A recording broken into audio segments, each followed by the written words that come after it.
بسم اللہ الرحمن الرحیم. ناظرین، ہٹ سٹوری کے ساتھ میں ہوں شمشاد مانگٹ. ناظرین، فیس لیس سسٹم کے حوالے سے ہم نے پروگرام کیا، اس میں ہم نے بتایا کہ فیس لیس سسٹم جو ہے تقریباً مکمل طور پہ ناکام دکھائی دیتا ہے، لیکن اس میں ہمارا پروگرام آدھا تھا. جو رپورٹ ہم نے آپ کے سامنے پیش کی، اس میں ایسا محسوس ہوا کہ جیسے اس کے سارے ذمہ دار اپریزر ہیں. اپریزر بھی ایف پی ایس سی کا امتحان دے کے آتے ہیں، لیکن یہ سسٹم جو ہے وہ صرف اپریزر تک محدود نہیں ہے. اپریزر بھی اس سسٹم کا حصہ ہیں، لیکن ان سے اوپر کیڈر افسران بھی ہیں. وہ کوئی مقدس گائے نہیں ہیں، کیونکہ نظر ثانی تو انہوں نے ہی کرنا ہوتی ہے. آخر کوئی تو حد ہونی چاہیے، کوئی چیک اینڈ بیلنس ہونا چاہیے کہ اگر تو آپ سارے کا سارا ملبہ ایک اے ایس آئی پہ ڈال کے یا ہیڈ کانسٹیبل پہ ڈال کے تھانے دار کو کلین چٹ دے دیں گے تو یہ ظلم اور ناانصافی ہوگی. اگر آپ سارے کا سارا ملبہ ڈالیں گے کہ جی اس کا ساری کی ذمہ داری جو ہے اپریزر ہیں، تو پھر جو ان کے اوپر بیٹھے ہوئے ہیں، جو کروڑوں روپے کے انعامات بھی لے اٹھتے ہیں، جو لگژری گاڑیاں بھی استعمال کرتے ہیں، ان کو کون پوچھے گا؟ تو یہاں سے ناانصافی شروع ہو جاتی ہے. تو میرے ساتھ موجود ہیں جناب ایس ایچ بنگش صاحب. ایس ایچ بنگش صاحب کی آپ کو پتہ ہے اس حوالے سے ریسرچ بھی کافی ہے، تو اس حوالے سے ہم بتائیں گے کہ ذمہ دار صرف اپریزر نہیں ہے. اگر ہم یہ کہیں کہ جی اب ہم نے بس ذمہ دار ٹھہرا دیا ہے اور وزیر اعظم کو کہیں کہ جناب اس یہ جو خرابی ہے اس کی ذمہ داری ٹوٹل جو ہے اپریزر پہ عائد ہوتی ہے، یہ ناانصافی ہوگی، کیونکہ ان کے اوپر بھی ہیں. جس طرح سول کورٹ ہوتی ہے، پھر ڈسٹرکٹ اینڈ سیشن جج ہوتا ہے، پھر ہائی کورٹ، پھر سپریم کورٹ، پھر سپریم کورٹ میں نظر ثانی.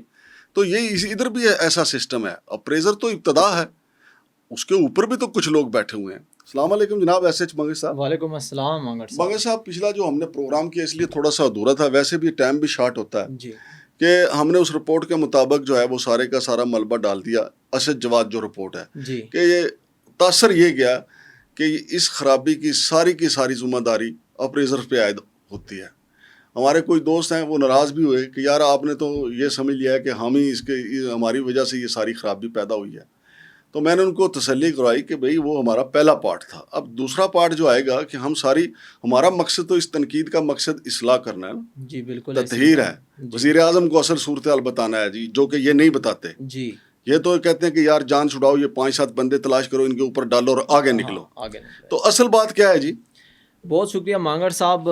لیٹر کی طرف آنے سے پہلے میں آپ کو یہ بتا دوں کہ یہ جو اپرائزر کی آپ نے ذکر کیا ہے نا، اپرائزر بیسکلی آپ یوں سمجھ لیں کہ چھوٹے لیول کی کرپشن کر سکتے ہیں اگر کریں بھی زیادہ سے زیادہ، لیکن اگر ان کے اوپر آشرواد ہو نا تو پھر یہ اس مقام پہ پہنچتے ہیں کرپشن میں جو 10واں مقام کہلایا جاتا ہے. نہیں دیکھو، وہ ایک سسٹم ہے نا.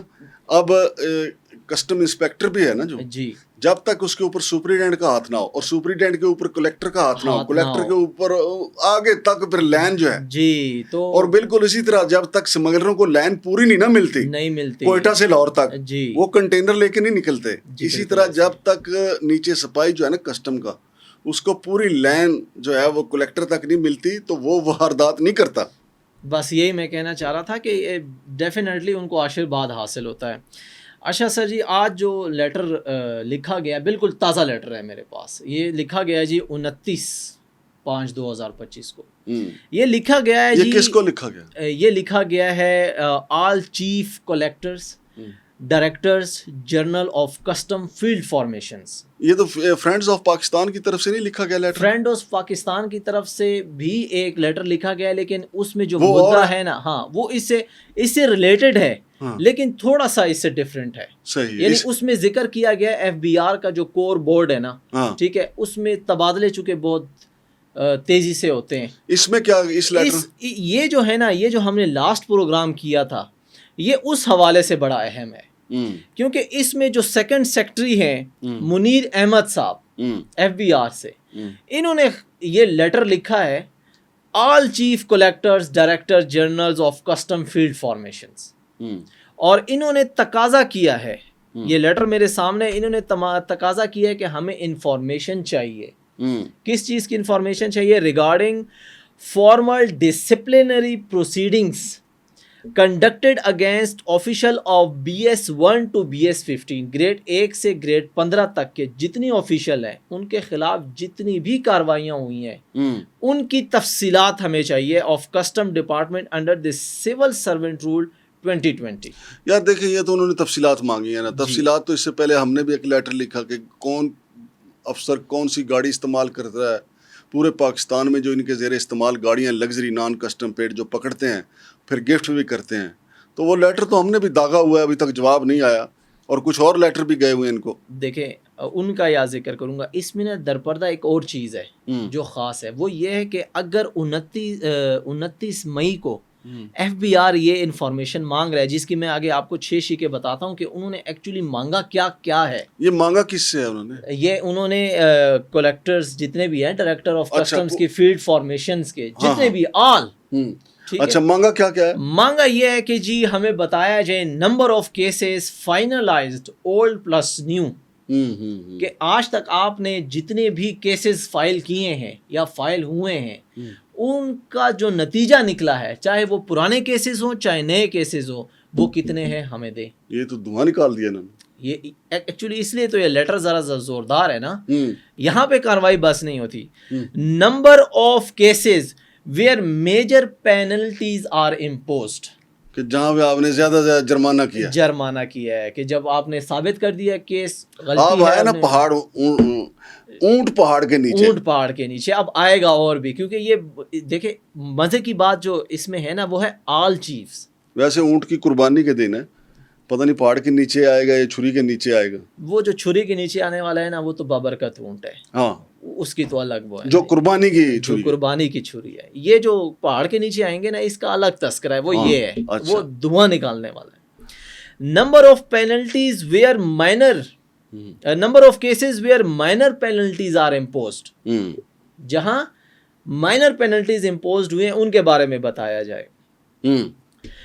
آگے number of cases where officials been exonerated, جن کے خلاف کاروائی کی گئی ہے یا سسپینڈ ہوئے ہیں یا جو ہے نا بے گناہ ہوئے ہیں, ٹھیک ہے, یہ ساری انفارمیشن دیں فوری طور پر. کاروائی ہوئی ہے تب بھی دیں, نہیں ہوئی ہے تب بھی دیں, ٹھیک ہے. اس کا مطلب ہے بڑا ڈنڈا چلنے والا ہے, یہ بڑا ڈنڈا چلنے والا ہے. اچھا جی, number of cases where disciplinary proceeding have been dropped, یعنی جہاں پر کاروائی معطل کی گئی ہے کہ بھی بنتی نہیں ہے, وہ بھی ہمیں بتائیں. جہاں پہ ڈنڈی ماری گئی ہے کہ یہ بنتی نہیں یار, ادھر سے چل بھائی. ہاں مطلب یہ انفارمیشن جب مانگڑ صاحب ہمارے کہنے میں, اور جب یہ آل کسٹمز لیٹر لکھنا شروع کریں گے نا, ان کے لیٹرز میں بڑا دھماکے دار کام ہوگا, کیونکہ وہ جھوٹ تو بول نہیں سکتے ایف بی آر سے, سارا سسٹم الیکٹرانکلی سیو ہے, کمپیوٹرائز ہے. اب یہ جھوٹ میں بھی کوئی جگاڑ نکال لیں گے, وہ بھی ہم عوام کو بتائیں گے. وہ بڑے استاد لوگ ہیں, آپ کو پتہ ہے, وہ بھی ہم عوام کو بتائیں گے. آپ دیکھ لینا فیس لیس سسٹم کو ناکام بنانے کے لیے کیسی واردات ہوئی ہے. میں کہتا ہوں کہ ایسا طریقہ نکالا ہے دنیا میں کہیں نہیں ہوگا کہ سارا معاملہ اپریزر پہ ڈال دیں. حالانکہ یار دیکھیں جو اصل بات جو ہے کہ جو بڑے کیڈر افسران ہیں ان کا آڈٹ آج تک نہیں ہوا, ان کا احتساب آج تک نہیں ہوا. یہ جو بات وہ پوچھ رہے ہیں نا کہ بتائیں کس کو سزا ہوئی, یہ بڑے افسران سے پوچھا جائے کہ بھی آج تک آپ نے کیا کیا. یہ آپ دیکھیں بڑے جو اوپر بیٹھے ہوئے اپریزرز کے, وہ کوئی مقدس گائے تو نہیں ہے. نہیں بالکل بھی نہیں, انہی کے آشیرواد سے, جیسے ہم نے شروع میں کہا کہ یہ سارے کام یہ سارا دندہ وہیں سے ہوتا ہے. وہی وہ جب تک وہ گرین سگنل نہیں دیتا سپریڈنٹ کو, اس وقت تک وہ سڑک کے اوپر انی نہیں ڈالتا, ٹھیک ہے. اپریزر بھی اس وقت تک بڑا ہاتھ نہیں مارتا جب تک اس کو اوپر سے ہاتھ نہ ملے. لیکن انہوں نے کیا کیا, چونکہ اب یہاں پہ ان کی ٹائٹینک ڈوب رہا تھا کرپشن کا, تو انہوں نے کہا یار اپریزر پہ ڈالو.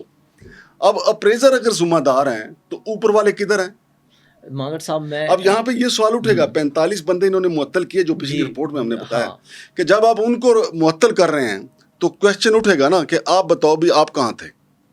اگر وہ فیس لیس سسٹم کو ناکام بنا رہے تھے, اس کو توڑ رہے تھے, اس کی تاریں کاٹ رہے تھے, تو آپ کہاں پہ تھے؟ آپ کیا ماسی ویڑے میں بیر کھانے کے لیے گئے ہوئے تھے؟ آپ نے چھٹیاں لی ہوئی تھیں, آپ بیرون ملک ترکی گئے ہوئے تھے نا, جرم میں شریک تھے, آپ ان کو قربانی کا بکرا بنا لیا. اس میں جو میں ایڈ کرنا چاہ رہا ہوں مانگڑ صاحب, اگر یہ جو کاروائی شروع ہوئی ہے, جیسے 29 کو بھی یہ خط لکھا گیا, اور یہ خط صرف ابھی 29 کو نہیں, یہ اسٹیبلشمنٹ ڈویژن نے بھی خطوط لکھے ہیں سر جی. اور یہ جو میں نے آپ کو بتایا نا کہ انہوں نے انفارمیشن مانگی ہے, یہ انفارمیشن اسٹیبلشمنٹ ڈویژن نے بھی مانگی ہے, لیکن انہوں نے ان کو ریپلے نہیں کیا. یار میں آپ کو یہ بتاؤں, یہ ابھی ماضی قریب کی بات کرتا جی. ہوں. آصف ارگر صاحب جو ہیں وہ بڑے اہم عہدے پہ تھے.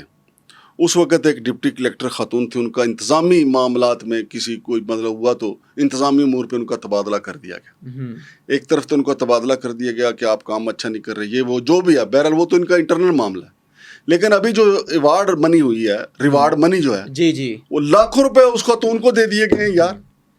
اچھا پھر میں نے آپ کو یاد ہے کہ آپ نے بھی انفارمیشن ایکٹ کے تحت لکھا ہے لیٹر ان کو کہ بھائی ہمیں بتائیں ان کی کارکردگی کیا ہے. اور اس میں ہم نے خاص طور پر یہ پوچھا تھا کہ وہ جو 1 میٹرک ٹن آپ نے گدھے کی کھالیں برآمد کی تھی, اس وقت وہ کہاں پڑی ہوئی ہے, اور اس بندے کو جو معطل کیا جو گیا, واو ٹریڈنگ کمپنی ہے, اس کے خلاف کیا کارروائی ہوئی ہے وہ ابھی تک ہمیں نہیں پتا. اور وہ بیچارہ عمران جام جو ہے جس نے نشاندہی کی تھی, وہ تو سنا ہے کہ سسپینڈ ہونے کے بعد جام پہ وہ بیچارہ کیا کرے.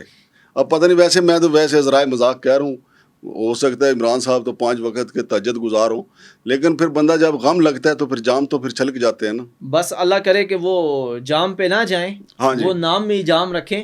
کیونکہ میں جو جملہ ایڈ کرنا چاہ رہا تھا وہ یہ تھا مانگڑ صاحب کہ اگر یہ جو کارروائی شروع ہوئی ہے یہ فری اینڈ فیئر ہوئی نا, تو یہ جو جس کا ہم نے ذکر کیا ہے نا, جو بڑے کرپشن کے دادا ہیں, جو گریڈ 15 سے اوپر کے ہیں, جن کے اوپر آج تک جو ہے نا ہاتھ نہیں, نشہ ہے, جن پہ ہاتھ نہیں ڈالا گیا, تو وہ اپنے گریبان صاف نہیں کر سکتے کیونکہ یہ جڑیں ملتی ہیں. بھائی جان یہ جو خط لکھا گیا نا اور یہ رپورٹ آ گئی, جی ایف بی آر والے لکھ لیں کہ ان کو نئے سرے سے ٹھیکے پہ ہتھکڑیاں بنوانا پڑیں گی, ان کے پاس ہتھکڑیاں کم پڑ جائیں گی. اور میں جاتا ہوں نا عدالتوں میں دیکھتا ہوں کہ جب ملزمان انہوں نے پکڑے ہوتے ہیں نا آوارہ گردی میں, ہتھکڑیاں نہیں ہوتی تو رسیوں سے, یہ ہزار بند جو ناڑا جس کو ہم کہتے ہیں اس سے ان کو باندھا ہوتا ہے. تو جتنے ملزمان ادھر سے برآمد ہوں گے ان کو اپنی شلواروں کے ناڑے نکال کے باندھنا پڑے گا. اور یہ ضروری ہے, میں تو کہتا ہوں ایسا ہونا چاہیے. یہ قوم کو تو اسکیم تو تب ہوگی نا جی, یہ ویسے اور وزیر اعظم کو جب تک صحیح بریفنگ نہیں ہوتی کہ جی فیس لیس اسکیم کو, فیس لیس سسٹم کو ناکام کس نے مل کے بنایا, کس نے فیس لیس سسٹم کا دیکھنا. ایک تو فیس لیس, جب وہ ہے ہی فیس لیس پھر اس کا منہ کالا کرنے کی کیا ضرورت تھی. بہت شکریہ جناب ایس ایچ بنگش صاحب. تو ناظرین یہ تھا ہمارا نیا مدعا, یہ تھا نئی ہماری اپیل, یہ تھی نئی ہماری استدعا کہ صرف اپریزر تک معاملے کو نہ رکھا جائے. اب ارشد جوار رپورٹ میں کہا گیا ہے کہ ہم نے امپورٹرز اور اپریزر کا میل ملاپ ختم کر دیا ہے. بھی اگر آپ نے ان کا میل ملاپ ختم کر دیا ہے تو کیا وہ اب کسی خلائی سیارے میں جا کے ملیں گے؟ کرپشن تو اسی طرح, ہم نے رپورٹ آپ کے سامنے پیش کی کہ کرپشن پہلے سے زیادہ ہو گئی فیس لیس سسٹم کے آنے کے باوجود. لیکن یہ اس کی وجہ بنیادی طور پہ یہ ہوئی کہ آپ نے امپورٹرز کا اور اپریزر کا تو تعلق ختم کر دیا, لیکن امپورٹر نے, اسمگلر نے جہاں پہ جا کے ملنا تھا وہاں تو وہ پیسے دے رہا ہے. تو لہٰذا وزیر اعظم صاحب سے ہماری گزارش ہے, چیئرمین جناب راشد لنگڑیال صاحب سے ہماری گزارش ہے کہ اس کو صرف اپریزر تک نہ رہنے دیں, بالکل اکراس دا بورڈ جو ہے بلا امتیاز اس کے اوپر کارروائی ہونی چاہیے. شمشاد مانگڑ اور جناب ایس ایچ بنگش کو اجازت دیجیے. اللہ حافظ.